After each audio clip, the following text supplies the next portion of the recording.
Everyone, start of the new civic year. It's like school, isn't it? Leaving the front rows empty and sort of people sitting as far back as they can. I hope I'll be able to see you all. Okay, right. So, can we have any apologies? No apologies, thank you, Chair. Right. Thank you for that. Then minutes of the last meeting. Can we approve those? Yep. Thanks for that. And then agenda item wise, first agenda item is National Bus Strategy. Oh, yeah, any declarations of interest? Nope, that's fine. So moving on then to the first agenda item, which is the National Bus Strategy Derby update. Yep. Thank you. You want to introduce yourself and then... Yes. Yeah, I'm Nigel Bryan, I'm head of traffic.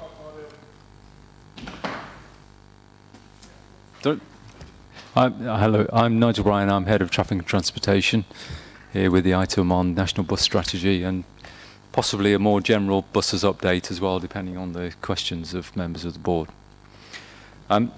The report is a brief coverage of where government has commissioned local authorities to go in relation to the new National Bus Strategy.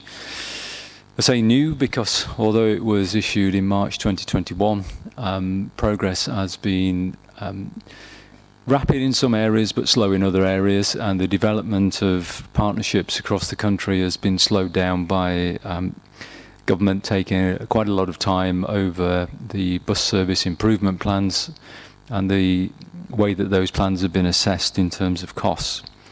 But it's fair to say there's a lot happening in the world of passenger transport, both in terms of national policy and in terms of economics and market conditions. So to say the strategy was launched March 2021. We were rapidly asked to submit draft documentation in October 2021. And we brought papers to executive scrutiny and to cabinet to get clearance to submit those in draft. Essentially, there are quite a few threads to the national bus strategy, but essentially what it really means is a resetting of the relationship between bus operators and local authorities. So in that field, it moves from current concessionary arrangements around partnership working to a statutory arrangement around enhanced partnerships. It involves the local transport authority and the bus providers basically as mutual shareholders in that partnership with mutual voting rights, with a very formal constitution and mutual obligations into the future. Alongside that, the bus service improvement plan, which is supposed to be the bedrock of the work of that partnership and is aimed at trying to improve the local bus network, the offer to customers, the passenger experience. And in the National Bus Strategy, basically makes a very bold assertion that buses outside of London should be very similar to buses inside London, trying to expand a London-style network to as many parts of the country as possible. Having said that, that comes at a very difficult time in terms of the market dynamics for passenger transport. And I think everybody in the country has tried to put together their bus service improvement plans with at least one eye very firmly on the re-evaluation and the reconstruction of passenger services after the impact of COVID, which is probably the biggest market dynamic shift that the passenger transport industry has seen for as long as anybody can remember, realistically. So most of the BSIPs were very aspirational from around the country. The scheme was hugely oversubscribed in terms of what all the local authorities collectively asked for. In the end, only 31 local authorities from around England have been actually awarded any funding. Most local authorities have got a portion of what they asked for. We got £7 million, although I will go on and tell the story a little bit more. We have an indicative amount of £7 million. So we haven't actually got any funding yet. We've had to go through 2 rounds of clarification, and we expect to receive funding, fingers crossed, in October. Out of that £7 million, 5 million of that is capital, 2 million is revenue. Technically, the money is awarded not to the local authority, but to the actual enhanced partnership. The local authority is the accountable body. The way in that which that money is likely to be awarded is very much been driven by alignment with the National Bus Strategy and government policy on passenger transport. So most of the capital is looking at supporting measures on the street, and there's a very clear indication in the National Bus Strategy about the implementation of things like bus lanes. It stops short of directing local authorities, but only just short of directing local authorities to implement bus lanes. It does set out some key criteria around where there is a threshold of benefits met, then local authorities should, and the should be read in bold type, should be putting in bus lanes and supporting their public transport network, because the key aims about this are about journey time, reliability and headway. In terms of our progress to date, we've submitted our BSIP. We are one of the lucky 31 to have an indicative funding amount. We are working through how much of that £7 million we will get and how that's going to be divided up, and that's very much a dialogue between us and the DFT. I have to say as well, the DFT is steering that dialogue very, very strongly, because they want to make sure that those key strategy targets are hit. The enhanced partnership, the draft documentation for that, as required by the strategy, national strategy, is currently out for consultation. And that is basically how the enhanced partnership will be constituted, what its purpose is, and there's elements from our bus service improvement plan which basically required to be in that document. So that's currently out there. There's a web link in the report to that consultation process, and that stays open until September. The market challenges, I've touched on them very quickly in terms of COVID. The trend in passenger transport has been one of sort of a bit of decline with some good years, but generally speaking, it has been one of decline even before COVID. So the modal split in Derby between different travel to work modes, buses are in the baseline year that we were asked to test, was 8.4% of people travelled by bus for work. That's against an East Midlands average of 6.3%. So although our decline in bus passengers has been worse than, say, Nottingham, and worse than Leicester for many years, it has begun to equalise, and we're actually now sitting just above the national average, or at least in the baseline year. These baseline years are pre-COVID, I should stress. So people travelling by car and van to work, 62%, as against the East Midlands average of 61.7, so again, not too far off. And then cycling and walking, we're just about on the East Midlands average, slightly ahead actually on cycling. Our bus industry is a little bit more secure in terms of emissions, which is good because the current market dynamics mean that investment in new bus units is very much being constrained. So a lot of areas have got a lot of old fleet. 80% of our fleet is Euro 6, which is not as good as if it was zero emission, but it's certainly better in terms of nitrogen dioxide than the national average outside London, which is only 30%. We have had the many years of dealing with the government's roadside NO2 agenda, which Derby was one of the 5 Pathfinder authorities.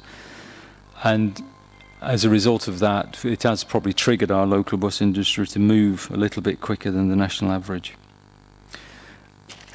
The market is still really difficult for buses, and many board members and many other councillors will know about the depletion of services, either in terms of timetable regularity, or stopping earlier in an evening, or starting later in the morning, or buses being culled back to very much a skeleton service over weekends.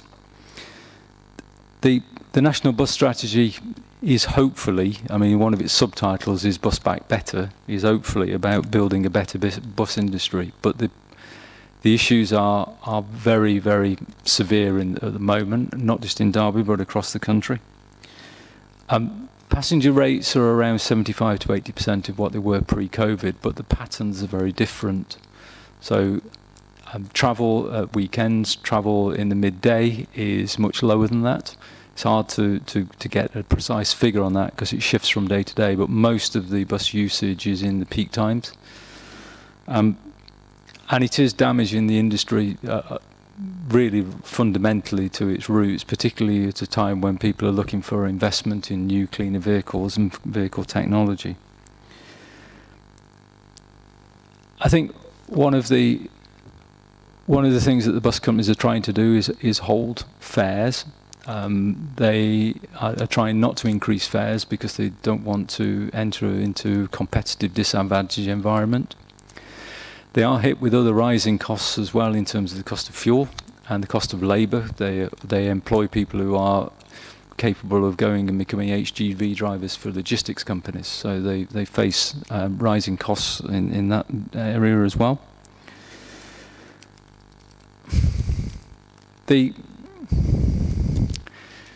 The prospect for passenger transport is made a little bit more difficult by the fact that the last of the special COVID payment arrangements will end in September this year, and most of the industry is planning for a bit of a cliff edge in some ways. Although the payments have been migrating over the last 6-7 months, and you'll see in the report that the government commissioned a network review, which is a kind of it's something that we weren't necessarily anticipating at the start of this process. We were planning for a network review, but the network review they've commissioned, which has had to be submitted for the end of June, is very much a state of, or likely state of the industry come the end of those payments. So what will the industry look like, area by area across the country in October 2022?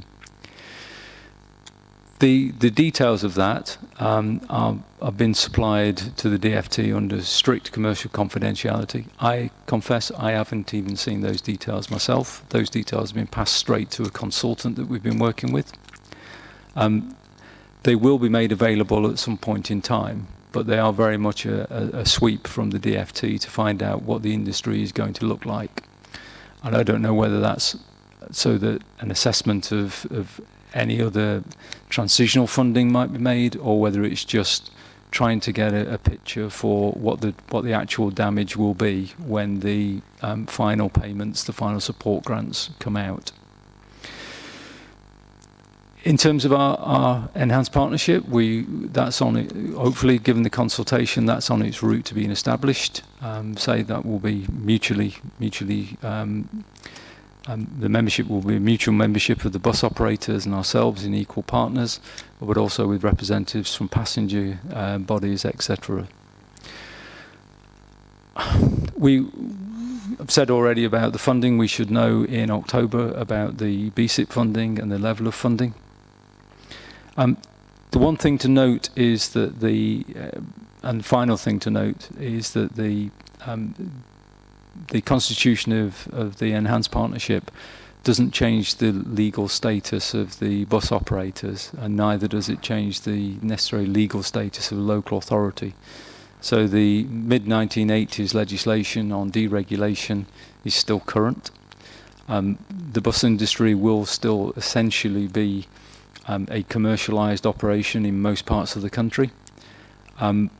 And it still restricts heavily the interventions that can be made by public authorities in the market, and where market interventions can be judged to be anti-competitive. So there's still some change, but there isn't the fundamental change in that actual economic foundation. I'm happy to take any questions.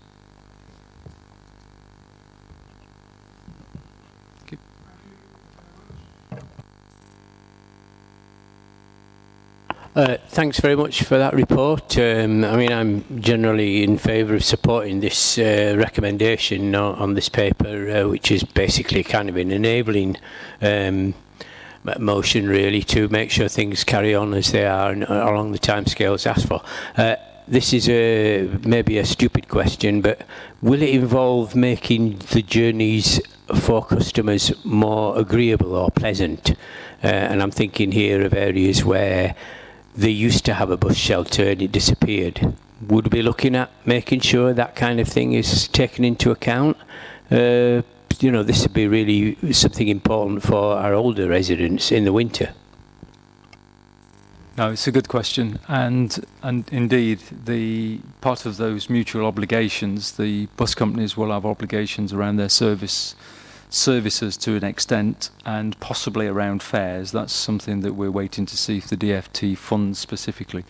Our obligation as a transport authority and as a highway authority will be very much around the bits of asset that we own and control. So things like bus shelters, bus station, information, etc. And we've got a lot of funding that's not reliant on the bus service improvement plan. We've got a lot of Transforming Cities funding, which is going into not just city centre bus shelters, but out in the suburban areas where, to be honest, some of them are in a very sorry state and are over 20 years old.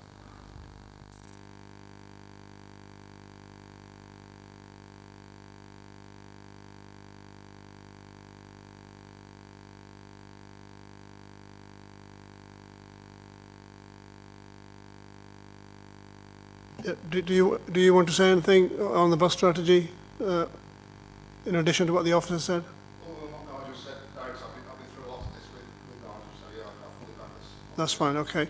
Right. Can I just ask, you mentioned a number of things. One of the things is that the costs have gone up, the customer numbers have not gone back to pre-pandemic levels, and the government's ambition about build back better and trying to provide a service similar to what's available in London. Of course, that's better, more frequent, cheaper.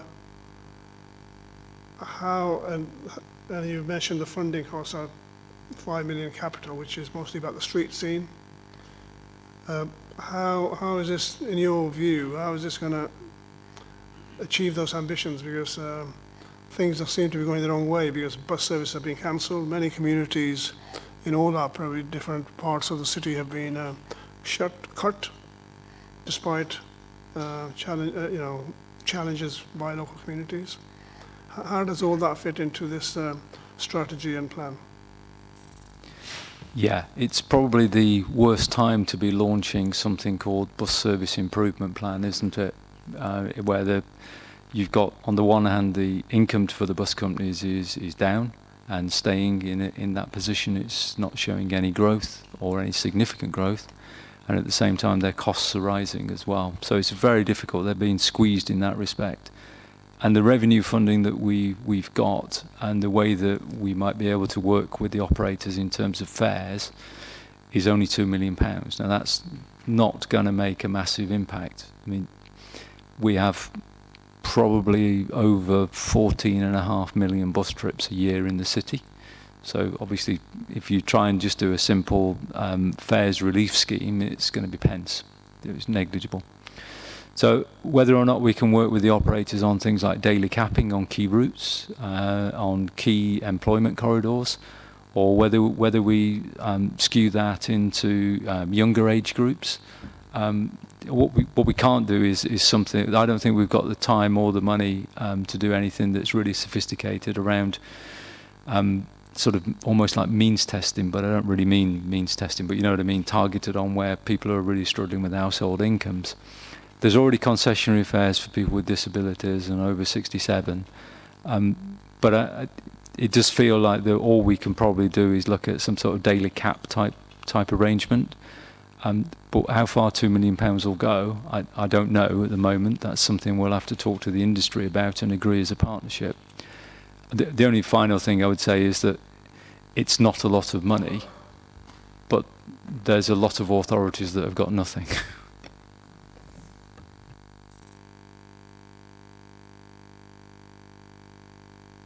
Sorry, two specific questions. One in terms of the street, you mentioned one particular thing, implementing bus lanes. Is there a plan, or have you got suggestions from different communities about where, or what have officers come up with a plan of where you think bus lanes, as indicated by the government, they are promoting bus lanes? Where and how many numbers have we got, and how does that get implemented? Okay, so it's quite. I won't go into all the technicalities of the answer, but there's just speak up a little bit, please. Sorry, I won't go into all the technicalities of the answer, but there's a technical model that the government has asked us to test. So it's not necessarily being applied everywhere yet, but they've asked us to test a model. And we've currently got 47 locations which are in all sorts of parts of the city, but most of them are on the main radial routes in and out of the city centre. There are one or two that are beginning to show that they meet the benefits threshold, but they've got to go through some further testing yet. I don't think we'll end up with anything like 47. I think quite a few of those will fall out. But on the main radial routes, then, when you look at the congestion that affects the journey time reliability of buses, then that's where they start to appear to be significant. So all of the major routes are still in that testing process. It's which ones actually make the criteria or do any. I mean, that's one of the things the government are asking us to test with this particular model is this model right, and does it actually show the benefits? And if not, then they might change the model or the criteria or the data that we've put into it. But at the moment, that's where we are in just sort of testing these initial sites. And not all of those might actually be physical bus lanes. Some might be bus prioritisation, late running calls at traffic signals, sort of thing we're implementing at Pentagon, that sort of stuff. So are there plans that you've got which are in the consultation, or are you waiting for people to come forward? We don't have anything at the moment that's in consultation because it's still in that testing phase. The other thing I should probably have mentioned, and I sort of touched on it and then forgot to carry it through, so I apologise for that, is that I mentioned about the network review that's been carried out by government is not what we intended to do. And we still have an intention to do a full network review with the operators, and we've asked if we can use some of the funding from the Bus Service Improvement Fund. And what we really wanted to do was to do a proper full network review. So not just looking at it commercially, looking at it from a community's perspective, where we've got underserved or not served communities, where we've got people who are struggling to access employment because they can't get a bus at 7 o'clock in the morning and stuff like that. So we want to do that full review of the network from a non-commercial. I mean, it will include some commercials, but essentially from a community perspective, and also ask some questions of the public around sort of what do you want from a passenger transport system? You know, what are the fundamentals that you want to see? You know, is it about price? Is it about reliability? Is it about comfort? Is it about the infrastructure? You know. Because it's a long time since we as a local authority have asked those questions, probably 15 years ago when we did some work a long time ago around passenger transport. And I think as part of that, and talking about the journey time reliability and convenience, that's probably where we might ask some questions about where people would support bus lanes, both if they're already a bus user, but also if the bus was more reliable and made quicker transit, would they change modes to catch the bus? Councillor Cooper. Thank you, Chair. Thank you, Nigel, for giving presentation. I caveat this: I'm not an expert in buses and all that around that kind of public transport. One of the things that you said early on in the presentation was about the aspiration by the government to have a London-style bus service or even transport network.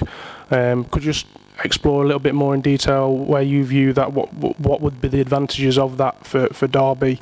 What would that look like if that was ever implemented? But also as well, I understand that the public transport network in London has been under severe pressure for quite a period now. I don't know if that's 100% right, but I just wanted to ask a question in light of, if I am right about that, you know, has anyone ask the question, is that the right model then? If it's struggling in London, why would you push it then out to the country?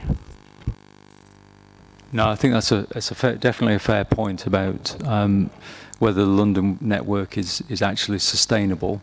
And I think what government's trying to suggest is that they want to see the same sort of network coverage as London's got, with the extended hours that London's got, in as many parts of the country as possible. They're also very sensitive about communities that are not that remote but don't have public transport. So you don't have to go far outside of the core urban area to find settlements, villages, new housing developments even, that are vastly underserved by public transport, because the current model doesn't produce a strong enough commercial case for an operator to sustain a service there.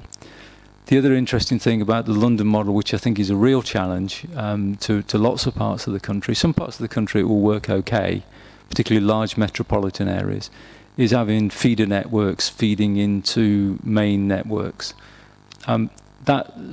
Derby's very compact, and I'm not quite sure that model will really be that reliable or sustainable here. But there might be a few cases where that might be possible.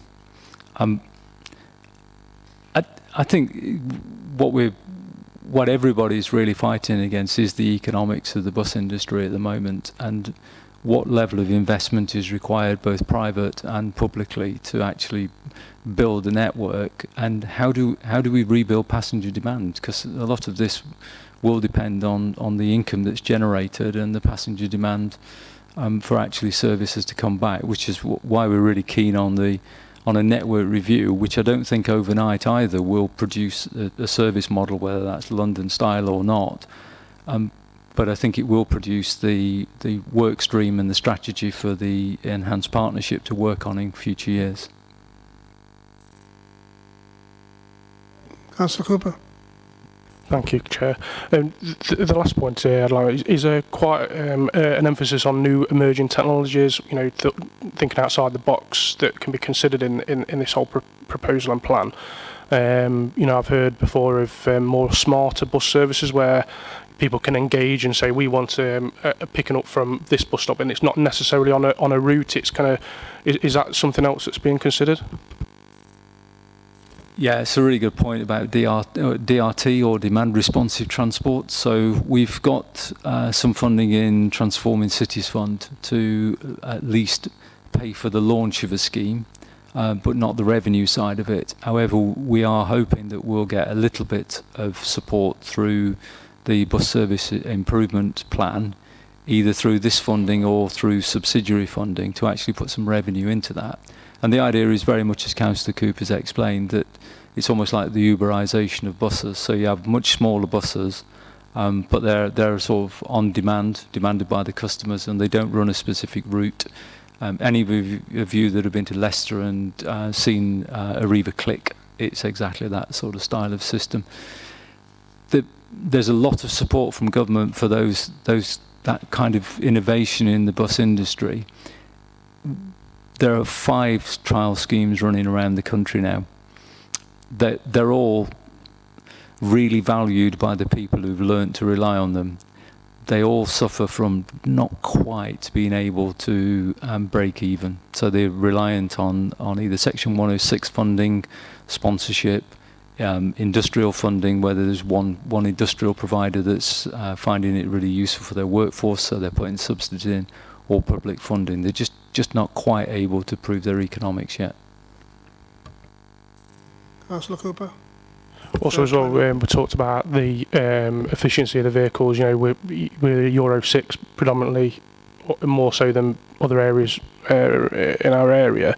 If we went on to a more sustainable use of fuel or energy, such as electricity or possibly even one day in hydrogen in the future, there's been much exploratory work whether the local grid in Derby would be able to sustain a bus fleet, say, for example, on electricity, and how much would it cost to actually get that level of electricity on the grid to serve the city, and or hydrogen.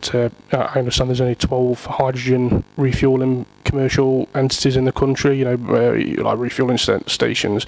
It's going to be a great, massive outlay and total change. So is there anything of that been explored as well, Nigel? Subsidiary to the work we've been doing on National Bus Strategy, we, in collaboration with Derbyshire, put a bid together for what was known as Project Zebra, which is a zero-emission bus scheme. And the scheme that we put forward with Derbyshire was basically around hydrogen fuelling and hydrogenisation of the bus fleet that goes up and down the Derwent Valley corridor. Our bid wasn't successful. It was very well received. But there is the essence of our bid has been taken forward, picked up by the private sector, with no public sector involvement, or certainly no council involvement, and they are trying to develop that scheme and get funding for it. In terms of electric, it's a really good question about the grid and the grid network capacity for actually powering up buses. And the efficiency of how that can be done and how much backup solar can provide into that. So this is something that certainly councils in Scotland have been looking at, is where they're looking at electric bus fleets. How much solar can they actually draw from effectively the garage facility roof to actually assist with powering up buses. It's probably a challenge nationwide in terms of electric capacity. There is the bus company, again, the bus companies here are caught between two stools. On the one hand, I suspect they'd like to make the investment in new technologies, one, because it's a cleaner fuel, but also particularly in electric, there's about a 75% fuel input saving over diesel. Hydrogen, the prices at the moment are roughly equal to diesel, so there isn't quite that price advantage, but it's whether or not the bus operators are prepared to back the fact that diesel might keep going up and hydrogen is likely to keep coming down as the generating technology gets better. But in electric, there is already that incentive. It's just you've got to make the investment in the new units, and that's where they're caught.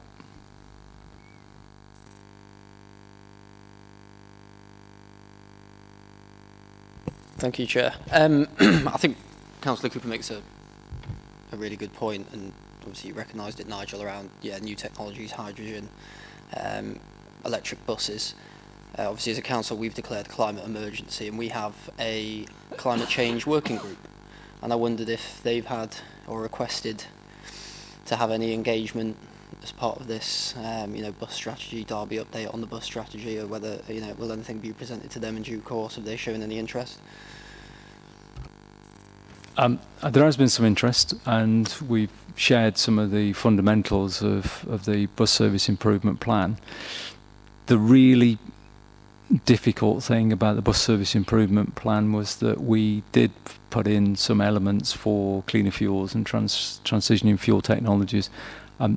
Government has taken that out from all of the 31 authorities that have been awarded because they are promising another round of Zebra, another zero-emission bus scheme. The other thing you should probably raise as well is that obviously under the Climate Commission there are the working hubs. So the Transport Hub has also had sight of what's happening with bus service improvement plan.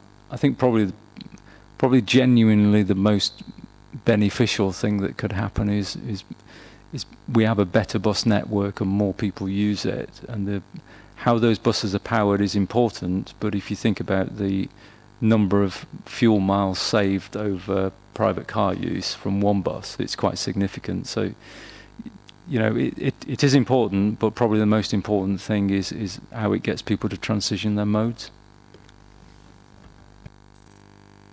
Thank you for that. The report asks us to note progress and approve timescales and actions detailed.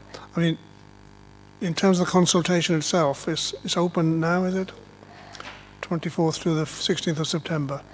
In terms of, are you getting many responses, or is it early days yet?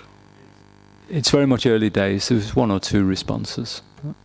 I don't know what the board thinks. There are a number of things that have been highlighted in terms of the details in terms of trying to deliver the government strategy on Build Back Better and the bus strategy. I've picked up a number of things from questions raised. You mentioned the review of the network and how a full review would actually help to understand better how communities are served at the moment and how lack of services impact and how can be enhanced. So my recommendation, if it's supported by the board, is to say that we welcome that as an ambition, and that we commend to the Cabinet that that is looked at urgently in order to respond better to our communities and provide a better service, particularly those who are currently isolated or may not be able to access bus services in the way that they did in the past. Would it be within the remit of this board to bring the details, when we've done that full review and we've had the feedback, would it be within the remit of this board to maybe have a presentation on what we've learned from that? And by that stage, we should have the enhanced partnership up and running as well. So actually, it should be the partners that come and do that, which should be officers and the bus companies as well. Would that be something you'd welcome? I mean, that would be acceptable to members. Are we happy to approve that recommendation? Second? Yeah. Okay, thank you.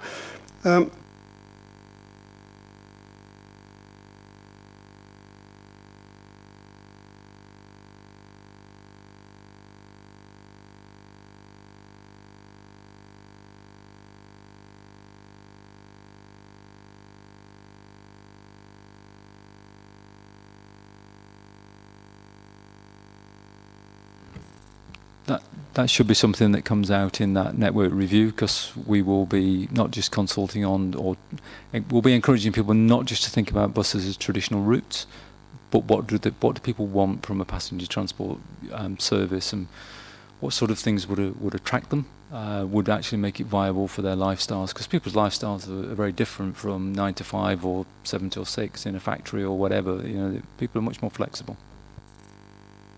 Are we supportive of that as a recommendation? Yeah, second on that. Yeah, okay, thank you. And I think that is everything. Sorry? Thank you, Chair. On the back of what Councillor Patterson said about the climate change forum, I understand there's is there a fund available to help fight the climate change in the city? And are you aware of that, Nigel? Yeah. Circa how much is it? Okay, so maybe we could make a recommendation to the Climate Change Committee that they explore any projects around this to support them for local industries such as Toyota that are working on hydrogen cells, maybe put some part funding towards that to try and get them to speed that up, and also to the bus companies to see if they can try and get to help them as well implement the changes that they should be that committee should be working towards. Okay, so we can have a recommendation which says that the bus strategy should take due consideration and work with the climate change committee and plans they have for reducing emissions. Yeah. Sorry, sir, can you just use? It's the other way around. I think we should be encouraging the Climate Change Committee to engage with Nigel and his team and work proactively as they should be.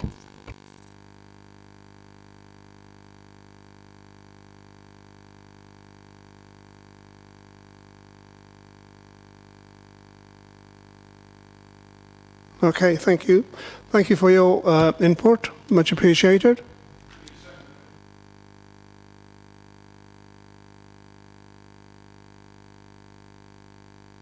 Thank you very much. Okay, moving on to the next paper. Who's presenting that? Yeah, you want to introduce yourself? Thanks very much, Chair. So my name is Lee Wheatley. I'm Service Manager for Grounds Maintenance and Arboriculture over at Street Pride.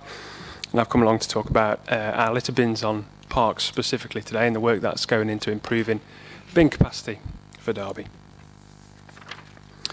So we've got around about 609 bins across the city of Derby, specifically on our parks and green open spaces. And these are made up of various different sizes. So the most common size is a 70-litre green little bin that you'll see everywhere, and that's the majority of those bins. We also have some additional sizes. We've got 120 litres, 240 litres, which is similar to your sort of domestic wheelie bin, and also some larger, much larger 360-litre bins as well. But the vast majority of them are the smaller green 70-litre bins. And there's been an increase in the use of our parks, notably from the pandemic that we've had. We've seen quite a big increase. Certainly from when restrictions started to be eased, more people were finding things to do because businesses were still closed, and so a lot of people, even for the first time, discovered parks and open spaces and started to make use of those. So we've seen the demand kind of stay since that period of time, since 2020, late 2020, and so the numbers of bins on parks haven't increased, but the demand has. And quite a large number of these bins are starting to fall over. They're showing signs of metal fatigue. We did do a study not so long ago on the condition of those bins, a bin condition study, and a large proportion, well, a significant proportion of them are starting to fall over. So around about 26 of those need replacing now, and then we've got 64 in the pipeline that are starting to fall over and start to become not dangerous, but getting that way. And they're pretty much the 70-litre ones, the smaller ones. So a piece of work has been done to explore some options to see how we can increase the bin capacity. And there was 3 standout options. So number 1 was to replace a vast majority of these 70-litre bins with larger ones, 120-litre bins. A second option was to do the same with the 70-litre bins, replace a large proportion of those with 240-litre bins. And then the third option, same again, 70-litre bins, replace the majority of those with a combination of 240-litre bins and also the much larger 360-litre bins. So that comes at a cost. So on the bottom of page 2 you can see the cost there. So options 1 and 2 come in at just under £200,000 to do that en masse outright. With option 3 being quite a bit more at £312,000 because you're lifting much larger bins and you need bigger equipment with hoists to lift those. So the standout option was option 2. So that's the installation of a 240-litre bin, replacing the majority of the 70-litre bins. Now that's a 120-litre bin looks like the type of bin you would find in the high street. It's quite a robust thing. So a 240-litre bin is effectively 2 of those welded together. So inside it's 2 120 litres. So that came out on top, but it's not without its problems. So option 2 presents a manual handling risk to the workforce. So at the minute they'll go and empty predominantly a 70-litre bag. It then increases to 2 120-litre bags. So it's a significant increase in terms of manual handling and risk to employees. But it also presents challenges because we can't just install bins everywhere where we'd like to, because we need to get vehicles to them, and specifically in the winter that causes problems with vehicle access. We start to churn up grass verges and all sorts of things on parks, so it's not as straightforward as it first seems. So on the bottom of page 3 you can see a breakdown of the stock condition survey. So around about 26 bins need replacing now, with 64 to follow quite soon, and then we've got around about 300, the majority of our stock, with some minor wear but otherwise functional, and then around about 219 in really good condition. So we did also do in summer last year some consultation with volunteer groups, park volunteer groups, to get a feel for what they think the issues might be, and the headline figures were that almost 100% of participants felt that overflowing bins were a problem. 73% of participants agreed that the bins on parks were overflowing most of the time. And then 86% thought they were too small and not emptied regular enough. So in terms of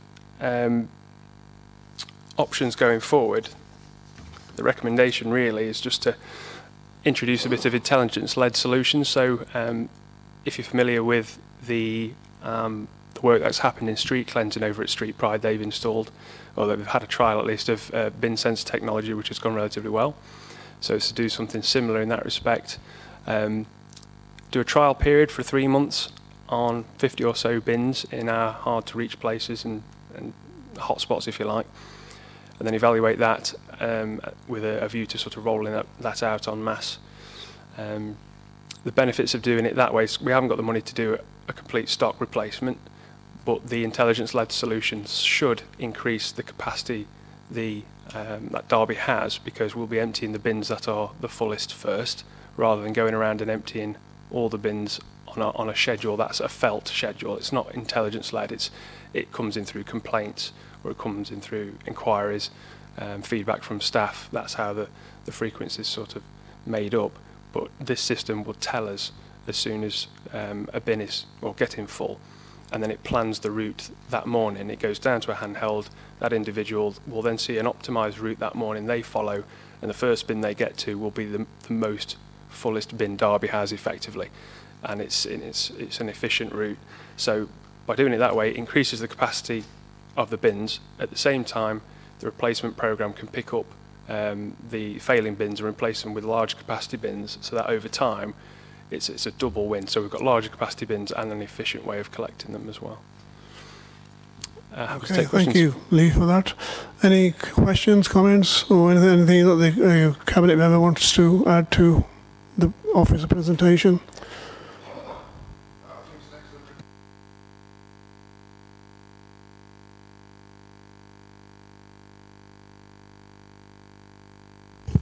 Excellent report, Chair. And I do agree with what Lee said, is that it's the population has just grabbed onto parks. They're using parks a lot more, which is great. It's great for our parks in the city. It's not great for our bins. So something has to be done. I think every council is getting reports virtually every day about bins that are overflowing. It's not the council that leaves the litter, obviously. It's the people that leave the litter.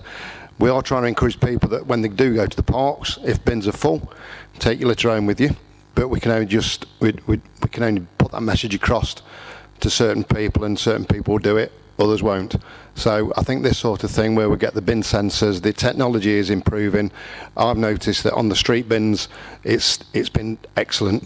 Now the bin sensors are in, and there's a lot of bins in my area in Chaddersden. There's a lot of bins in the city as well that are being emptied quicker and more efficiently by having these bin sensors in. So hopefully that technology that we've got working on the street bins will now work on the park bins as well, if this is approved. Thank you. Thank you for that. If there's no other question, Councillor Patterson. Thank you. Yeah, completely agree with what Councillor Pearce has just said. It's certainly in our ward, it's been a constant issue over the last couple of years. Park bins getting full up, and he'll know because he's always getting bombarded with emails from us. So it's great news on the sensors. Just on the part a bit about where you talked about the various options, cost options in terms of looking at increasing the sizes of bins, is that happening as well as the sensors, or is that just something that's being costed at the moment and you're going to start with the sensors and then look at the, maybe increasing all the sizes down the line? Yeah, great question. Thanks very much for that.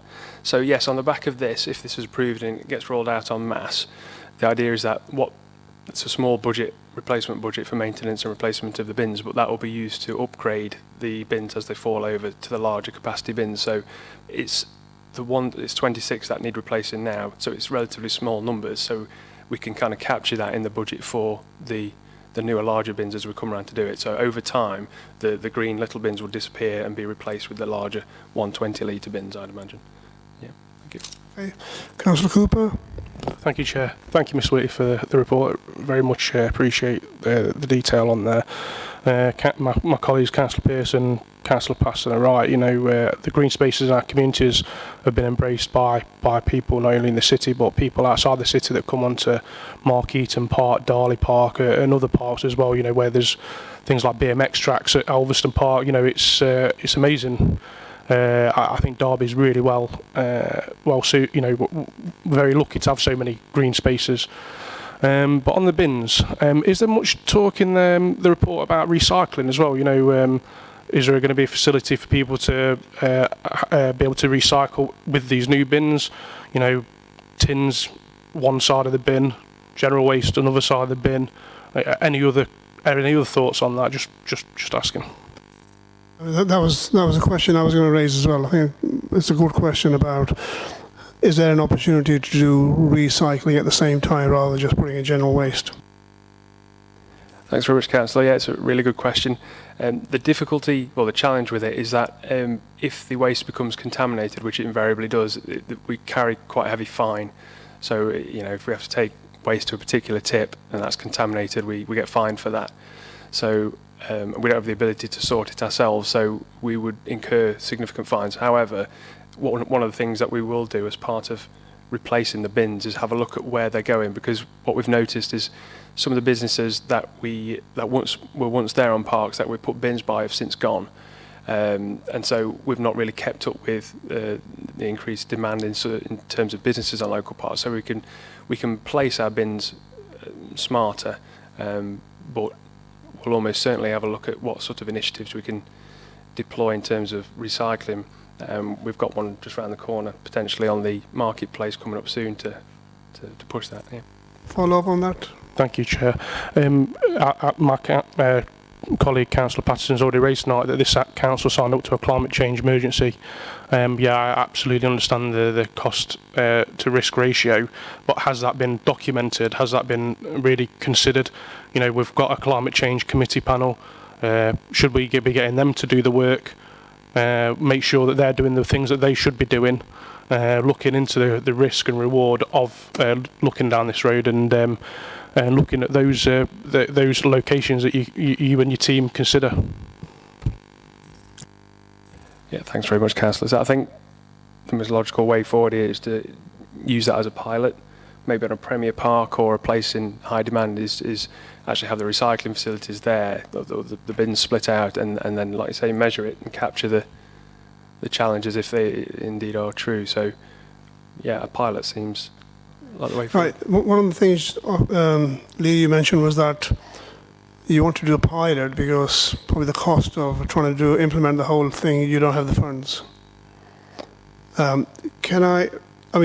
In terms of pilot, I'm happy to say support it, but in a sense, it's already been done on the streets, and it's been proven to be very effective. It's sort of made a massive difference.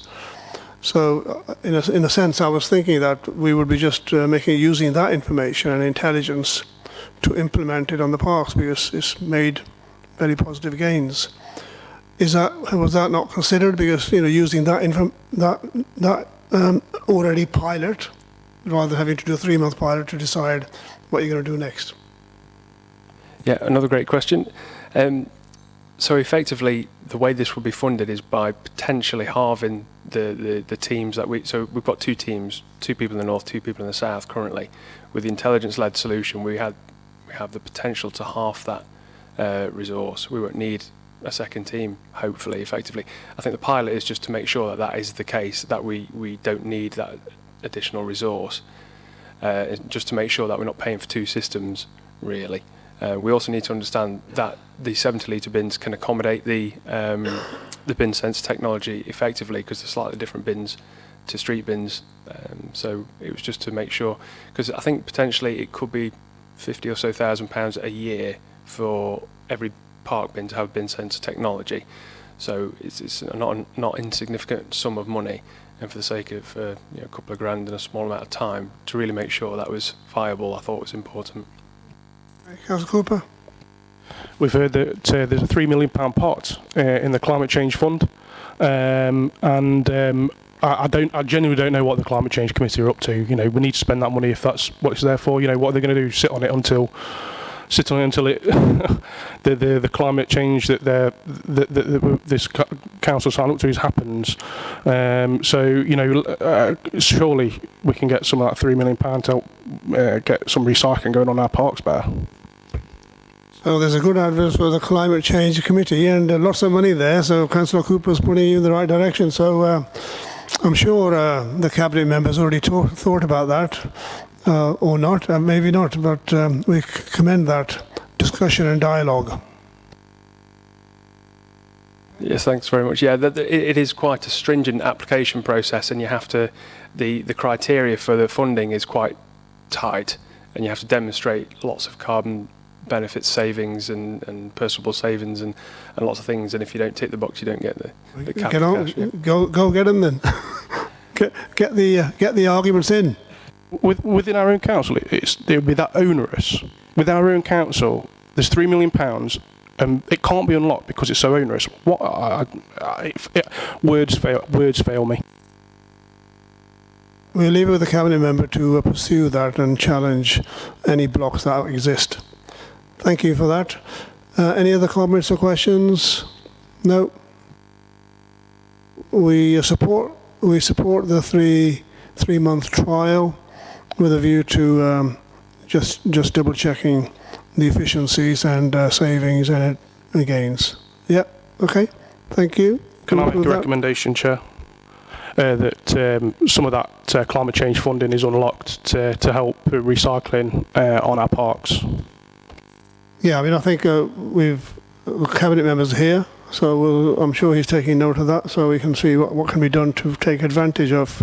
If there's a pot of money with criteria, why not use it? Noted, Chair. Councillor Pearce. Noted. Yep.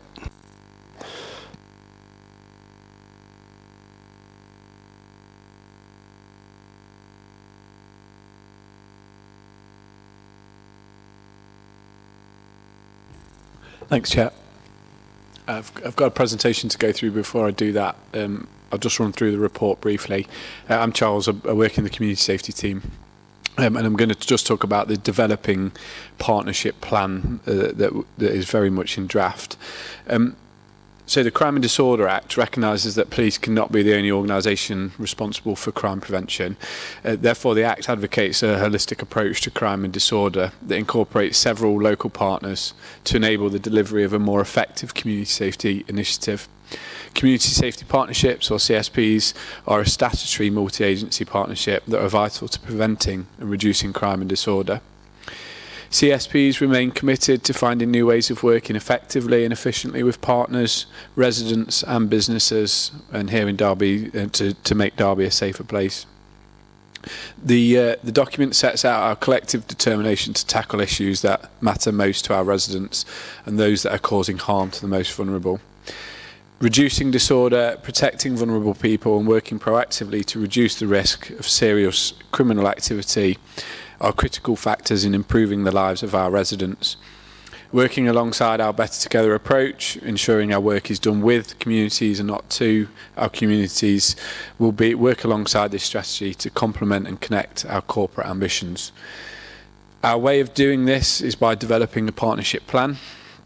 And what I'd like Community Scrutiny, the committee to do today is just to receive a presentation on the developing plan and provide any feedback at this draft stage to help shape that strategy.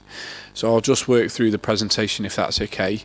And sorry, Dom, but we're going to have to do the next slide thing, so sorry. The introduction just gives you an overview of what I've just said there, very much in brief, but the last point being that as a statutory responsibility of the Community Safety Partnership is to develop the plan, we have to have it, but also to conduct a strategic intelligence assessment. That's an annual evidence base compiled and analysed to inform the priorities of our plan. And as it says, we have to do that every year. And that takes into account crime data, perception data, housing data, health data, to give us our priorities. Next slide, Dom, please. Again, this just summarises what I've just spoken about. What at the bottom at the boxes, though, they're the 4 priorities of our Community Safety Partnership, and they are to be included within the partnership plan. So working in partnership to address local crime and disorder priorities, improving safety in the city for people who live, work and visit Derby, identify key local crime and disorder priorities and then monitor and evaluate those.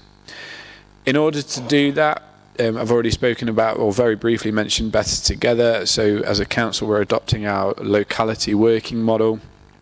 And we've also developed a number of multi-agency hubs within the heart of the city. So here in the council house, we have our public protection hub, which is our regulatory services. We've got our enforcement hub just across the road in Riverside Chambers, which houses our public protection team, as well as city neighbourhood policing teams and the university. And then the other side of the road is where Community Action Derby are housed in the Shot Tower, and that's our community and voluntary sector. So right in the city we've got this triangle of services available to deliver some of these priorities. Next slide, Dom, please.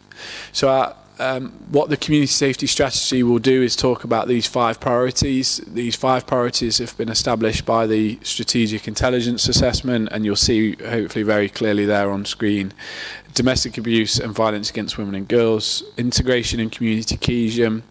This is channel, prevent and broader cohesion issues within the city. Neighbourhood crime and antisocial behaviour, so that this is the sector in which affects families, residents and more of our neighbourhoods largely. Serious violence and serious youth violence, so this is knife crime, serious assaults right through to homicide and murders. And then organised crime, which is county lines, drugs offences and some of your more serious gang related issues. So the strategy will talk about these 5 themes. Next slide, Don, please. What the strategy is intended to then do is within each of those themes talk about why it matters to us. So this is kind of evidence-based. This is from our strategic intelligence assessment, and what the presentation does here is just give you a few examples of that. So for instance, it was estimated that there was between 7,800 women and 3,700 men who were victims of domestic abuse last year. That's very clearly why domestic abuse is a priority for us, because a large number of people have been affected by domestic abuse in the city. So as I say, under each of the thematic boards within the strategy, it will tell you why it matters to us as a city. Next slide, Don, please. Thank you.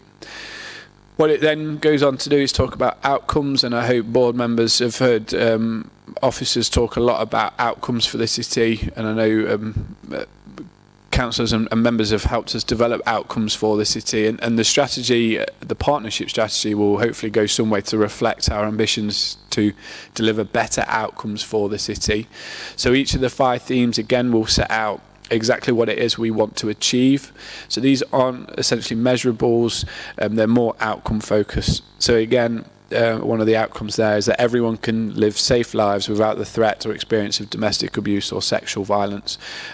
Clearly, again, I hope all members can agree that that's an outcome that we wish to achieve, that very clearly links to why it matters in one of those 5 thematic boards. Next slide, please, Dom. And then together we will. So these are our actions. These items under each of the thematic boards will set out what will become the action plan. These are the things that as a partnership we will go on to measure. So safeguard and support those at risk of modern slavery, exploitation and organised crime by working with communities and education providers. Just as an example from the presentation, we can measure that, and we do measure that, and what we'll do as part of delivering the strategy is see that move in the right direction in terms of providing safeguard and support for those at risk of modern slavery. So again, a couple of examples there on the presentation. The next steps, thank you, Dom. As I say, it's very early stages. We've kind of got the skeletons, the foundations of a strategy. We are planning to take it to consultation at some point, but we wanted to bring it here to get views from board members to and see what they wanted included.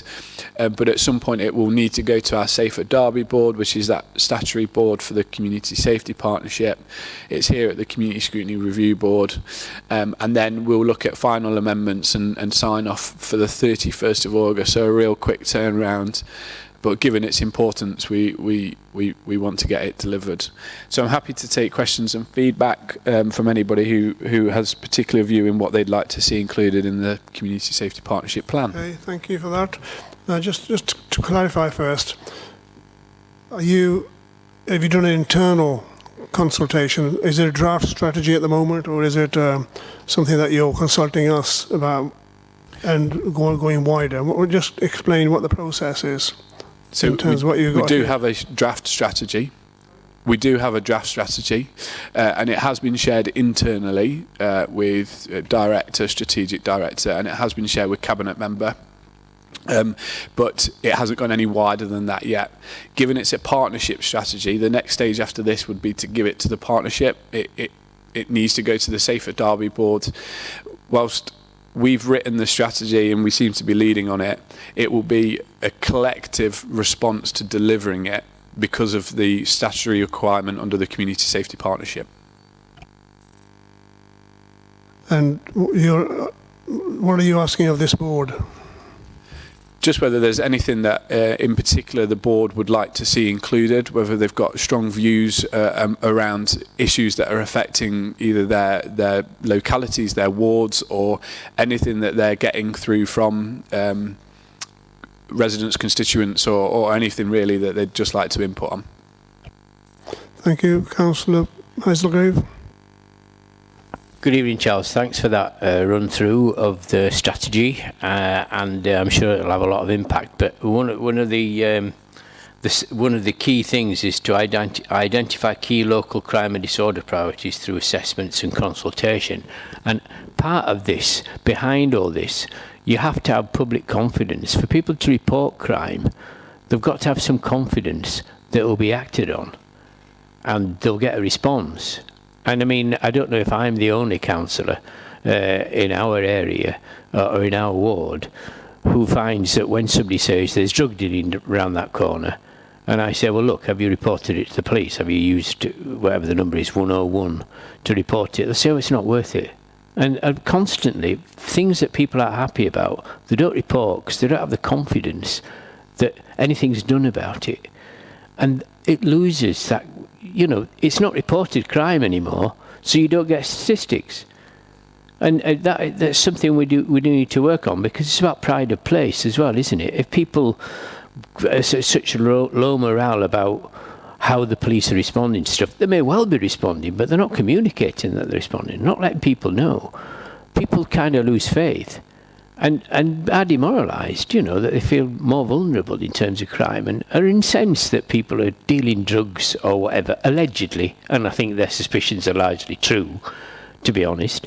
We need to get through this process, we need to get some kind of way of getting people to be more confident that things are happening as a response to what shouldn't be happening in a neighbourhood. Yep. Yeah, firstly, I completely agree and noted. One of the dangers of following the data is that you miss a huge proportion of communities or residents that are affected by things that they don't want to tell us. Data is what people have told us, and there's a whole new world out there of things that they haven't, and that can be drug dealing, but it can be anything through to domestic abuse, for example, where we know largely domestic abuse is underreported in the city, particularly during COVID. The strategy does take account or it goes some way to take account for things like perception data. So we've got perception data that we've included. The council is embarking on a journey of doing a citizen survey again, and the strategy will take account to that. And I've included in that citizen survey a specific sector about community safety related issues. Again, the caveat being only the people that answer that survey is who you get a response from. I guess that confidence thing for me really importantly comes from our locality working model. So our development of locality teams going forward will be really important to understanding issues affecting geographical locations rather than this blanket approach across Derby. Councillor Patterson. Sorry, if I could just follow up. I mean, I think that attitudinal survey would be important, and I agree. You need people to respond to it to get some data. But if it's a kind of longitudinal approach, and you do it over several years, and you hopefully see the attitude improving, and maybe a better response, and people more happy to respond because they feel more confident that something's happening, I think that would be really good and indicative of some progress on that. And people having actually, you know, greater pride in their area. Thanks. Councillor Patterson. Thank you. You might have touched on it during the presentation. Were our PPOs, have they been consulted as part of the draft strategy? Because you said that it's come before this board and you're asking us as councillors to maybe shed some light on information we have on our wards, certainly around antisocial behaviour. More often than not, we would forward those on to our public protection officer. In our ward specifically, we have had quite a few different PPOs now. So I suppose my question is when we're doing that as a councillor and say forwarding issues onto our PPOs, are those logged all in a system as part of this draft strategy? Is that system then looked at to be able to say in Mickletover that, okay, there's a regular occurrence of these issues that keep getting reported, and then are things like that incorporated into the draft plan that you've already put together? Yeah, thank you for that point. And the short answer to it is yes. We have taken into account the PPO data that we get through all manners of different contact, not just from councillors, but people that come to us direct, PPOs that when they're out on patrol proactively pick up issues. All of that data has been incorporated into this. The PPOs sit within my team, and they fundamentally will be responsible for delivering a lot of the stuff in here, particularly around neighbourhood crime and antisocial behaviour. Certain aspects of the strategy sit probably more comfortable with certain areas. Serious violence, for example, definitely is a partnership approach, but would sit somewhere between public health and policing. Neighbourhood crime and antisocial behaviour sits much more closely with our PPOs. So as part of that partnership and delivery of the action plan, we'll be looking at who best fits delivering each of the themes. You mentioned, and it's in 4.2 of the report, that you've got 3 hubs: the Public Protection Hub, the Enforcement Hub, and the Community Action Derby Hub.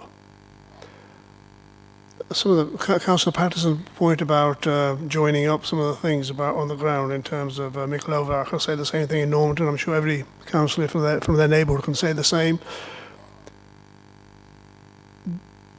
There were plans to have the public protection officers and the enforcement officers of the neighbourhood, safer neighbourhood teams to be together, because that would sort of cover some of the things that Councillor Patterson talked about as joining up and sort of maximising use of resources.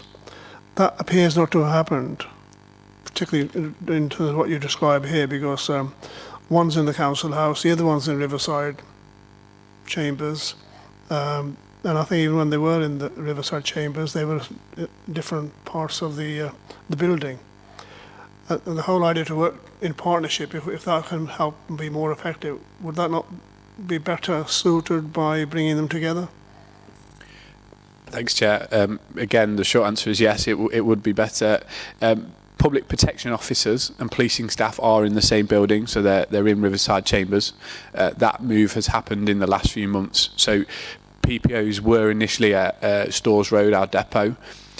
That's changed now, so we've moved them out of there, and they are now in Riverside Chambers. They are in different rooms to policing staff, but we are already seeing improvements in terms of that relationship. So now within the city centre and some of our neighbourhoods, we're seeing a huge increase in PPOs and policing staff patrolling together, which is a huge step forward for us. Whilst it seems quite common sense, it's a huge step forward for us. And we are considering taking that now to the next stage, which is giving all of our public protection officers access to police stations. So where we've got police stations across the city, Ascot Drive, a fantastic new facility serving that side of the city, we are looking at having public protection officers working from that locality as well. Similar for Normanton Road or Pear Tree Lane in Normanton, we are looking at having public protection officers working from that locality, so that the relationship between local officers within that locality and our council staff significantly improves. But they are now working from the same building, and it is getting better. But again, I agree, we could do more. Yeah, I mean, I think good to hear that, not just in the city centre, but other parts, that we're trying to bring them together, because that's the best way to make them more effective, talking to each other. It does work with the partnership, working together partnership as well. Can I suggest that in the city centre hub, I know they're in the same building, but they're not in the same space in room. That would be something that I don't know if the board would support. We should sort of commend to, I don't know which of the cabinet members is Matthew, commend you to seriously consider how you can place them together, because yes, they've got a lot of patrols together, but being in the same space and sort of sharing more of that information would make them more effective. I'm not sure if the board would be supportive of that. Just a question on that. Are there any other issues where, say, a PPO might not be, I'm trying to think what the correct word is, but I'll use the word, allowed to be privy to information that, say, a police officer might be privy to in that room? So just thinking about that point, is that a potential conflict there where... Again, the short answer is yes. That has been the barrier as to why PPOs haven't previously been co-located in the same room as police staff. We can get around that, so we go through a process called vetting, which is like a CRB, DBS check, but it's a little bit more enhanced, and that is what we're in the process of doing now. So all of our staff have submitted vetting forms that will allow them into the police stations, and that will allow them in the same room. Once that process has been completed, we're certainly more than happy to move to them being in the same room. And Chief Superintendent Dave Cox, the divisional commander, is fully supportive of that approach as well. Well, I know he is, because we've had conversations about that. But I think it has happened in Nottingham, so it's not something we're not inventing the wheel here. This data confidentiality, all that has been sorted before, so we don't have to sort it ourselves. It can be done. It's just a question of making it happen. So. Matthew's here, I don't know if you want to, but I suggest we have that recommendation to encourage a speedier joining up of the public protection and the safer neighbourhood teams to provide more effective enforcement and actions. They'll have different roles, obviously, but they can actually work more effectively together. Would people support that? Board members support that? Secondly, that? Yeah. Okay, so let's try to progress towards that as speedily as we can, and note the positive joint patrols and working together. Yeah, Councillor Hazelgrave. Yeah, I do think this is really a good way to move forward and get more coherence and more intelligence gathering that's actually fit for purpose and acted on. And I think. I'm just thinking of what would be a good timescale for an update to come to tell us what progress has been made. Whether 6 months is too short and a year's too long. But I prefer any suggestions of when you could bring back some sort of positive update on this, Charles? Well, I think I'm due back in November, looking at the work plan at the end. So I could always do it in November if you wish. That's sufficient time for yourself. For me. It means I don't have to come back twice. Sorry, Chair. That's sufficient time for you to bring something back. Yeah, absolutely. And by that point, we should have... the caveat about speeding this up is the only thing we're waiting on is vetting coming back from force. Now, vetting is slow at the moment, given that the force is... It's always slow. It is always slow, but it's slower at the moment because they're recruiting a huge amount of officers, and clearly they're taking priority over our staff. But by November, we should have... a large percentage of our vetting results back and staff already moving into police stations. So that November timeframe works for me. I've heard that too many times. Don't let that stop you. Get onto it. Push them. Councillor Eyre. Thank you, Chair. Just a very quick one, really. More than happy to look at progressing in the way that the recommendation recommends. I think it's vitally important that our PPOs and our safer neighbourhood teams of police and colleagues are working as closely together as they can be. Just something that myself and Charlie as well will bear in mind as we're doing it, and something I would almost ask board members to consider when you see your PPO next, is have a chat with them and just ask them one question, which is, when they're dealing with an incident, is it different in terms of the person that they're dealing with? Is there a different response if their policing colleagues are with them? Usually the feedback is yes. And it's not always in the most positive way we would all like it to be. it can sometimes, where our PPOs spend a lot of time and effort meeting with the public, talking with them, building the rapport and the relationships up, it can sometimes change if our policing colleagues are with them. There's a sort of bigger authority presence there, and certain people can change their attitude to PPOs at that time. So while it's vitally important that we continue to work together, the joint patrols have been brilliant and they are working, we do also have to bear in mind that separation of the roles sometimes can be very, very key. Of course, it doesn't affect whether they're in the same room together at the chambers, which is certainly something we can pursue, but I'm also quite keen to keep that separation and split role-wise and patrol-wise in certain circumstances. So I would just say for board members, it may be worthwhile ahead of that January board meeting, have a chat with the PPOs in your ward and see what their individual feedback is to that question. We'll be having those conversations, but it may be beneficial for everyone here as well.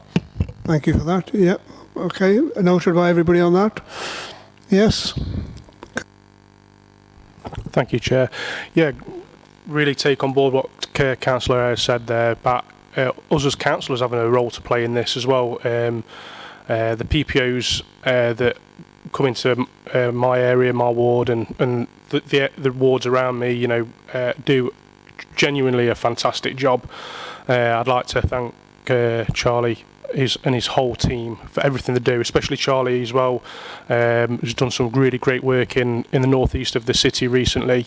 And you know, you're a credit to the council. Thank you very, very much. And you know, could you also pass on my thanks, and if there's any appetite within colleagues on this committee, that we express our deep thanks for the commitment and hard work of the public protection officers in the city of Derby, working in challenging conditions many times, sometimes in some really enriching engagements with the public, hopefully the majority of the time.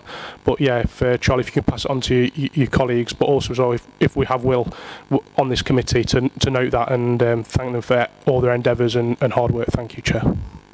Totally endorse that. I mean, the only problem is all the good ones we have in our area, I don't know if it's the same for you, is that they move on and get a job in the police very soon, and we have to forget another one. But there's some really positive work going on by public protection officers in all our neighbourhoods, I think. So note that and record that. Thank you. The other thing in terms of the general strategy, Charles, that you mentioned, I note that one thing that's not in there is about mental health and crime, because the biggest link to crime and antisocial behaviour, from my experience, is mental health and learning disability related.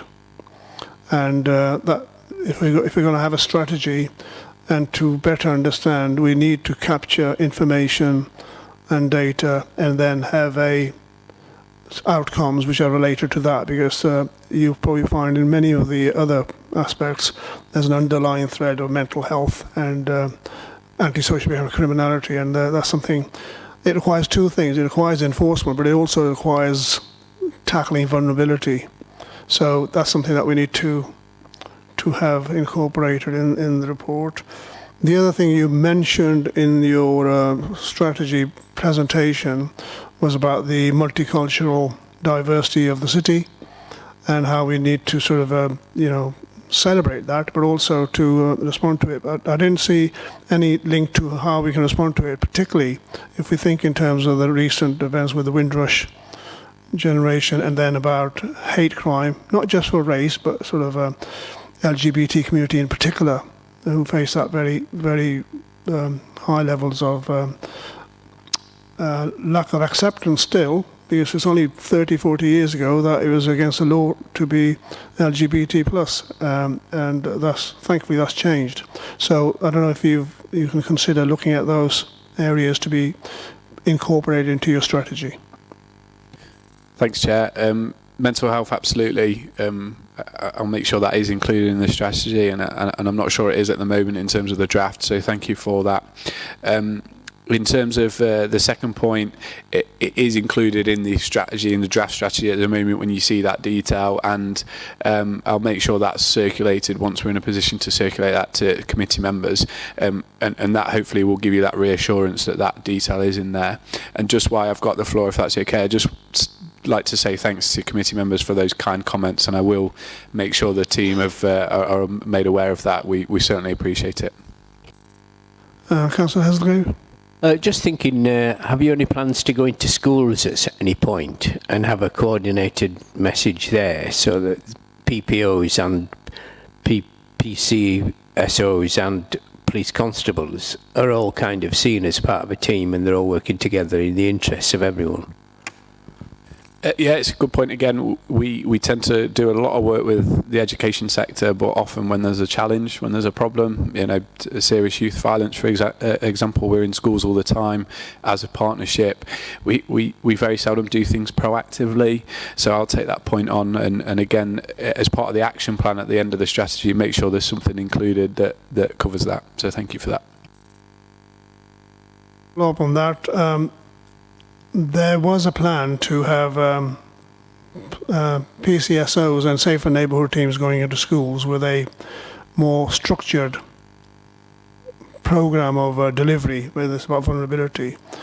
I'm not sure if you're aware of that, Charles. If you're not, can you sort of find out from your police colleagues how that's developing and maybe report back in November how that's is or is not working? And then how we can use that to incorporate input from PPOs into that as well. Yeah, noted. I could do that, Chair. Councillor Cooper. Thank you, Chair. I thought what you raised about the mental health issues around ASB and community safety were really, really helpful, and I'd just like to build on that. Is something that can be weaved into this where it talks about empowering the teams that are out and about in the city to better recognise the mental health awareness, but also as well how they can signpost, link up, maybe even do not patrols necessarily, but some kind of on-site working with mental health professionals. That would be really useful. I think as a separate issue, there's also issues around substance misuse, whether that's alcohol and drugs as well. Maybe that something's considered in the strategy around that, and also can we enhance and grow links with maybe people to help people with those issues, whether that's outside of the council or outside of the NHS, but also within as well, whether that's been considered and is going to be added. And I'm just trying to think. I was working on 3, but we'll go with those 2, and then hopefully the third one will come back to me. Thank you. You can always bring it back after the meeting if you remember, so that's all right. I think the drugs and alcohol. We had a report earlier about our parks and the bins. A number of things were found in them, but including drug-taking paraphernalia being left. And you tend to find either isolated places or spaces which are quieter at different times being used by addicts, vulnerable addicts, and sort of there's a bit of intelligence there that you heard the officer talk about what sort of things they collect in their bins, and a lot of it is about drug use paraphernalia. So there's something that you can connect up there as well in terms of the partnership working that you mentioned in your presentation.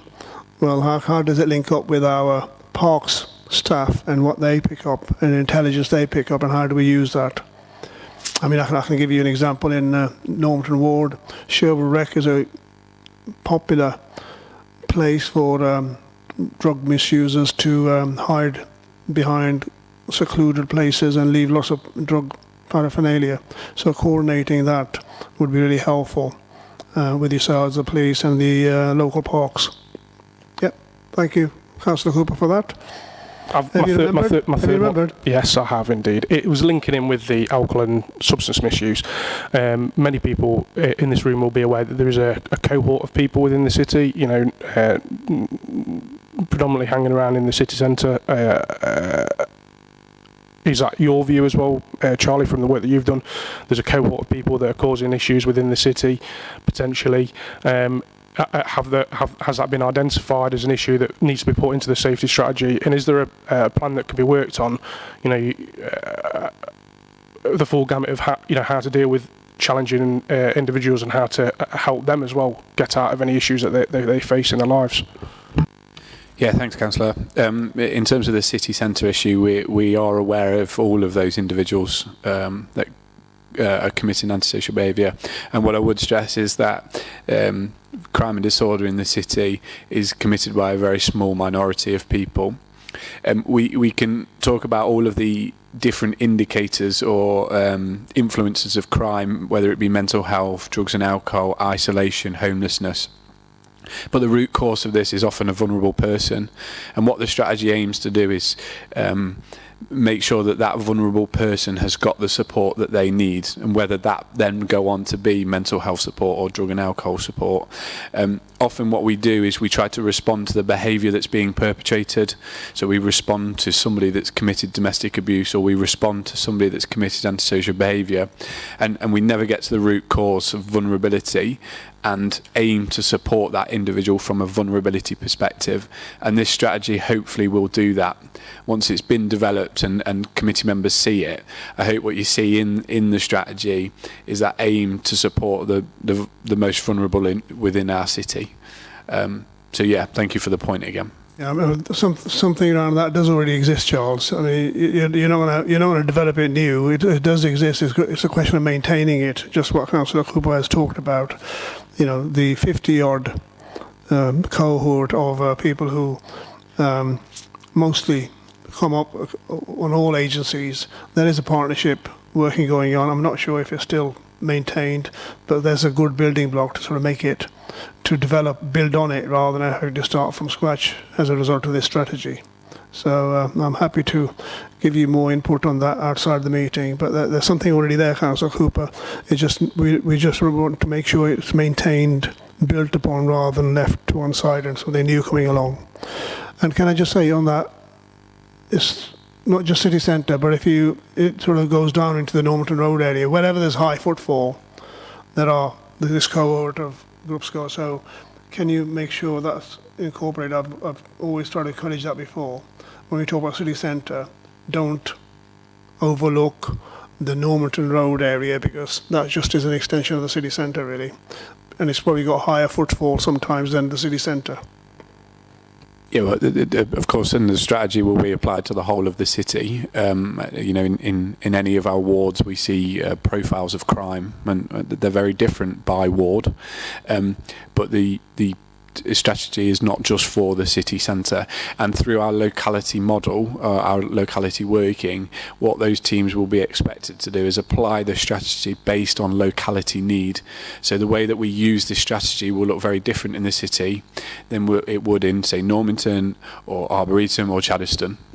I think what I'm suggesting is the strategy you have for the city centre should follow in the Normanton, that bit of it, not the whole of the ward. That's a different part. That's locality working. I understand that, but within that, it's the corridor between the city centre and there that needs the joined up coordination of that. Okay, yeah, noted. Thank you, Chair. Thank you very much for that. If there's no more questions or comments, we'll leave it at that. Thank you, Charles, for that. Next one is Bereavement Services. Good evening. I'm Sheena Ratcliffe, the Acting Bereavement Services Manager at the current time. I've been asked to bring this on behalf of Samantha Dennis, our Director, who's unable to be here tonight. So please bear with me, because I didn't write the report and I've only seen it fairly recently. What has happened to all the directors? You've been left all on your own, all your officers. I think Sam's ill, actually. That's why I'm, yeah.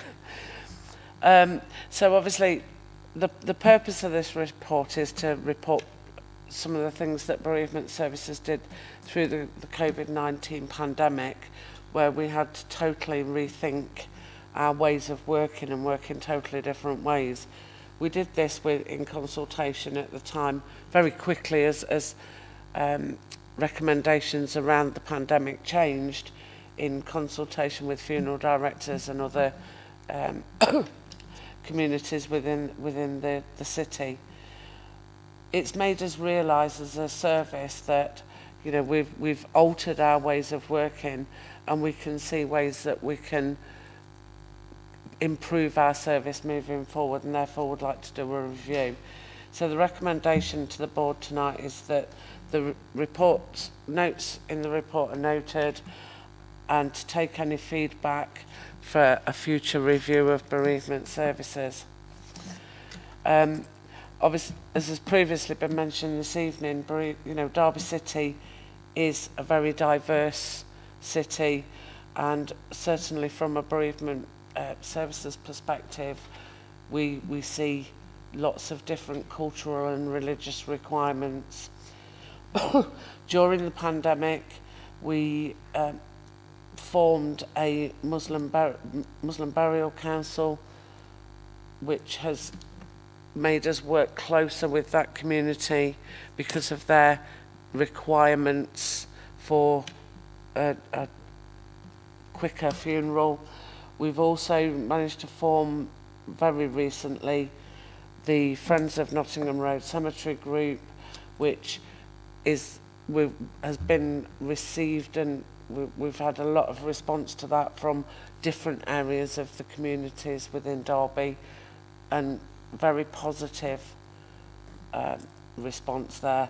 So that'll, taking their feedback and working with them, will hopefully be able to provide a more bespoke service in the future. Some of the things that we did as a service through the pandemic were looking at cultural and religious requirements, which, because of the regulations put in for the COVID, people's requirements we weren't able to meet fully. So we met them as closely as we could. One of the things that we were very proud of as a service was, because of the reduction in numbers allowed to attend funerals, we webcast all services at request free of charge, because we felt it wasn't the family's fault that people couldn't go, so we didn't want to put the extra burden onto them financially. All of the adaptations that we made were well received. We've recently done a survey with funeral directors and other service users, and we got quite positive feedback of our response through the pandemic, but also some suggestions moving forward. Just historically, bereavement services covers 6 cemeteries, 4 of which are closed to new burial or new graves, and 1 crematorium over at Markeaton.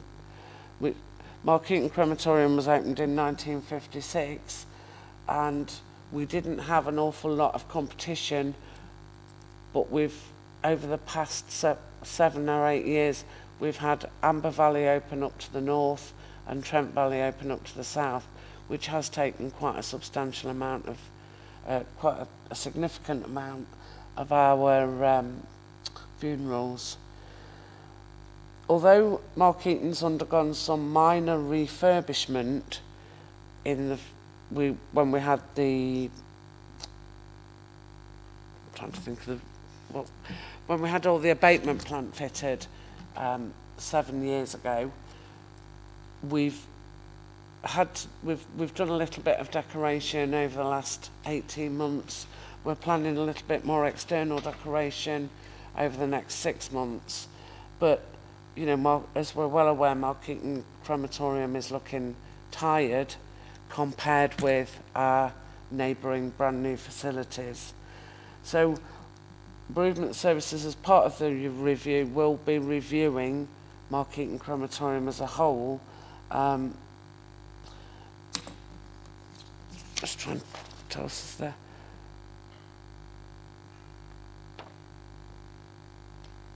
So really it's to ask for recommendations to the review moving forward.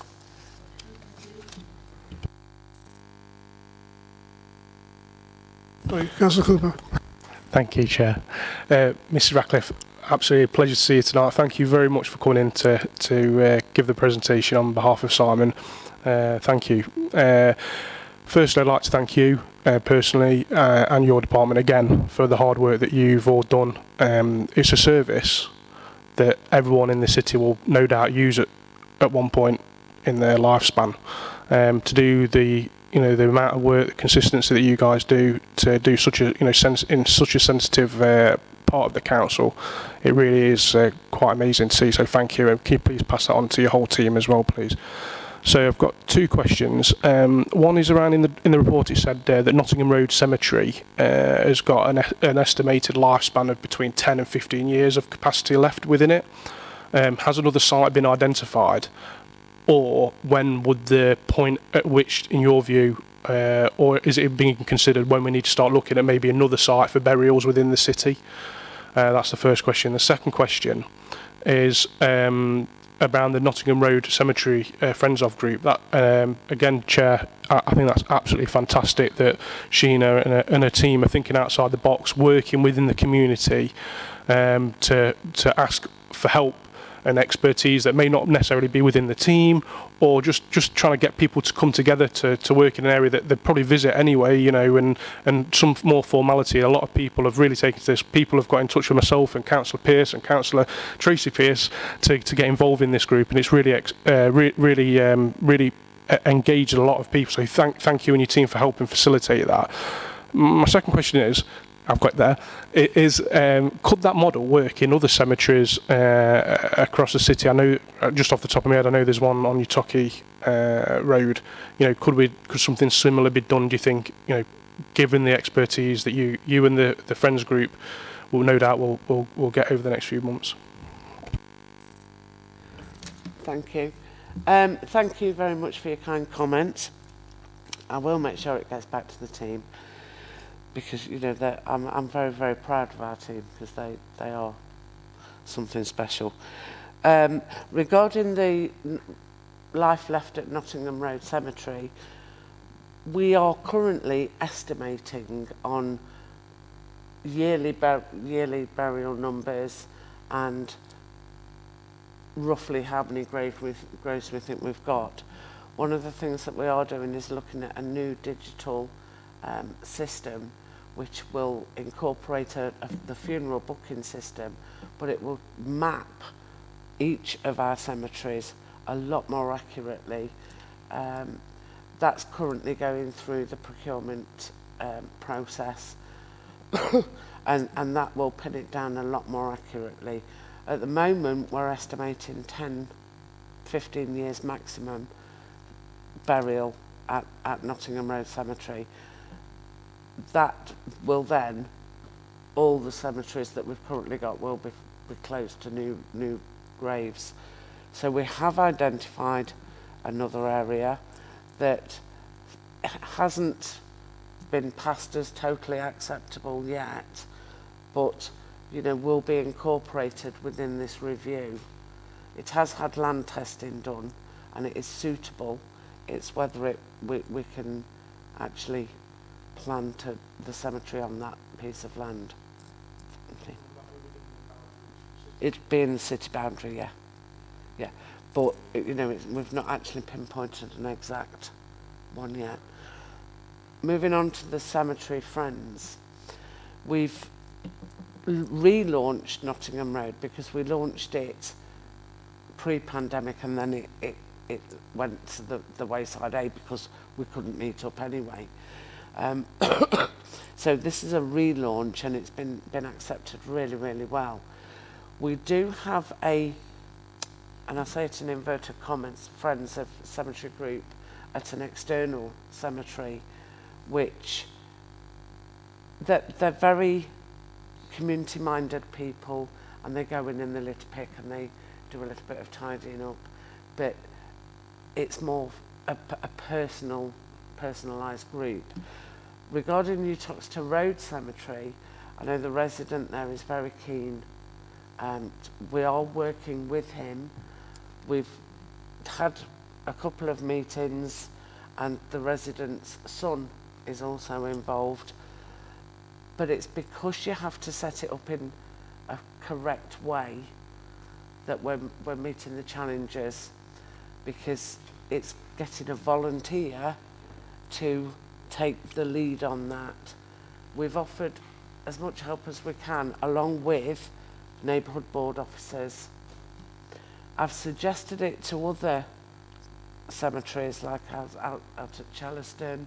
It's only a very tiny cemetery at Mickleover, which is part of the church. Oh, sorry. So that's something that we are open to, but it needs volunteers to commit quite a lot towards. But we will work with them all. Thank you. Thank you for that. Councillor Hazelgrave.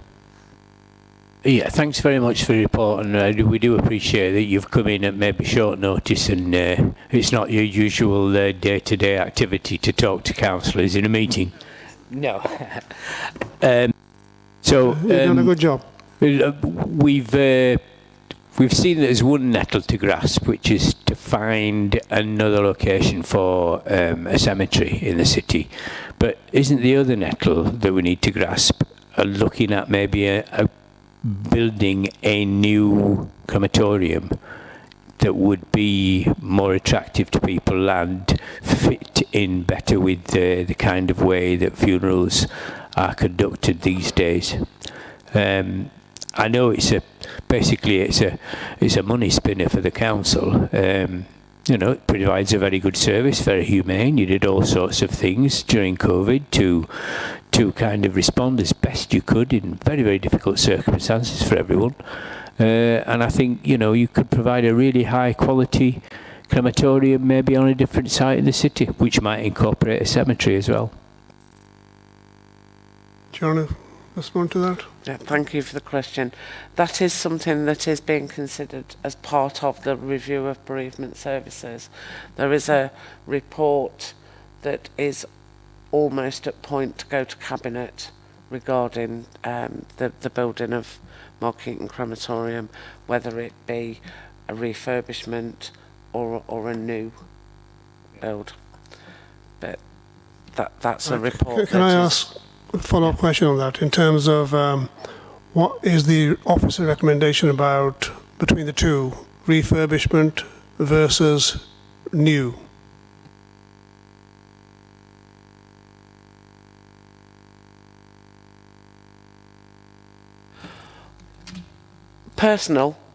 My personal preference would be a new build.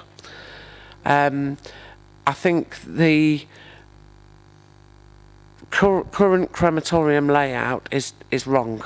It was built in the 1950s. The second chapel was added on in the 60s. It doesn't work logistically. It is looking tired, no matter how much work we put into it, but it does have its positives that we would want to take over with us. So. Okay, thank you. Right, taking all that into account, and I note on 4.2 and 4.4, which is a number of what Councillor Hazelgrave was talking about, is that our share of the this market, for want of a better word, has declined.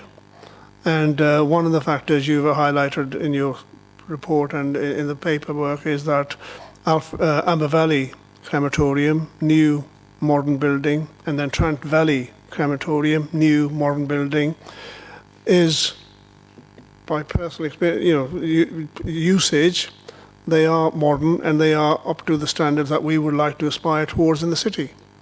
So I think the question I asked was about what is the officer professional preference, and I note that there's a business case being made to the relevant strategic director, to Simon, to say the least. And I mean, I'd like to put a recommendation for support from the board that we strongly encourage the process and the cabinet to consider rebuilding a modern Markeaton crematorium to provide the best service for the people of Derby and beyond, because we want to attract business from wider and reclaim some of the business we had, because I'm told that it is commercially beneficial to the council in terms of income funding the staff and actually doing wider in a time of actually funding cuts for local authorities. So I'd like to recommend that. Have I got a seconder for this? Yeah. So, Thanks, Jay. I totally agree with you. I don't know whether we're getting ahead of ourselves. I don't know the process for this. I totally agree. I've been down to the crematorium last year. All this is it is in the process of being done. So this will go. It's going through the board. Well, I'm aware of that. Yes. It's going through the board. It's going through the SLT. Then it'll come through to cabinet. And honestly, I back it 100%. It's funding and everything like that. But yes, totally agree with you. If I was on this board, I would second that. So yeah, I don't know whether we're getting ahead of ourselves. Is it worth coming back to the communities board when that's gone through SLT to come and show any plans that are there and things like that to go through the board? Just a suggestion.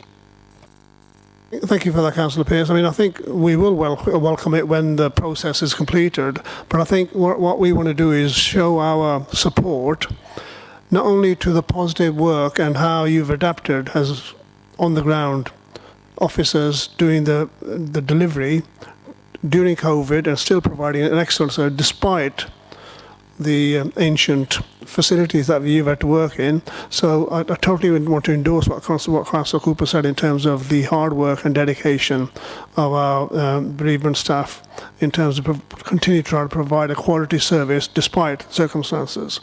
But I think in order to power to your elbow as a cabinet member, but also to demonstrate our support, that we do need to strongly support a Mark Eaton Crematory new build as the option that we should pursue, and hope that the process and due diligence and the process of checking which projects and initiatives get support, that we give our support to Mark Eaton Crematorium being rebuilt, and also what you said about the review and using technology to enhance and maximise use of burial facilities in and around the city.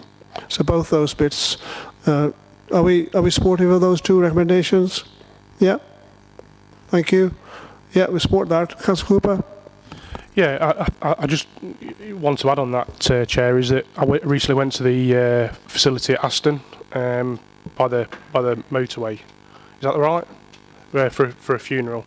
And first time I've been in it, it knocked my socks off. I couldn't believe, the complete opposite to Mark Eaton Crem. And, it was for everyone who goes to a funeral, it's difficult and it's challenging for many different reasons, depending on who you're going to lay to rest. But I just felt the environment there as well, which really, really engendered that tranquility with the water. It felt like a really well-made structure. Environmentally friendly again. We need, part of the considerations I hope that are brought into this is: are we going to rebuild to have something that is more efficient, that we can then tap in? Hopefully, if we can unlock some of these, this £3 million that's been sat on.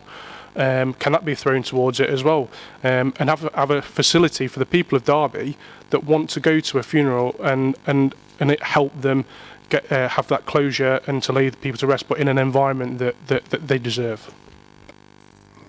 Okay, thank you for that. Thank you, Councillor Hasgate. Last word, and then we're going to move on to the next. I just thought maybe we ought to build in Councillor Cooper's earlier comments, which we all fully agree with, about the way that the service has run and provided a service, a very humane and considerate service in the most difficult of times with antiquated kind of facilities.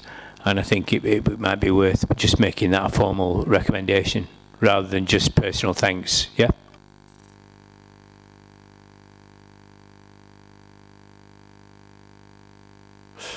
Right. Next agenda is the work programme, Dominic. Thank you.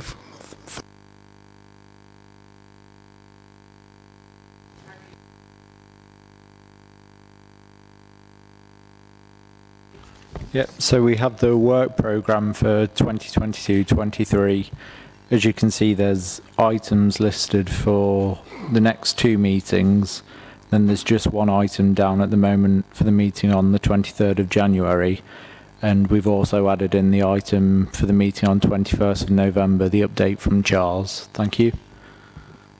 Thank you, Dominic. Welcome any suggestions for particularly the January meeting. So if you have any now or later, please let Dominic know and we can sort of incorporate them into the programme. And I'm sure the developments will come up between now and then to list more on that. Thank you very much. So shall we approve the programme as it is? Yes, thank you. And can I say thank you for everybody's attendance and contribution, and thank you to the officers for staying with us and making the presentations. Thank you. And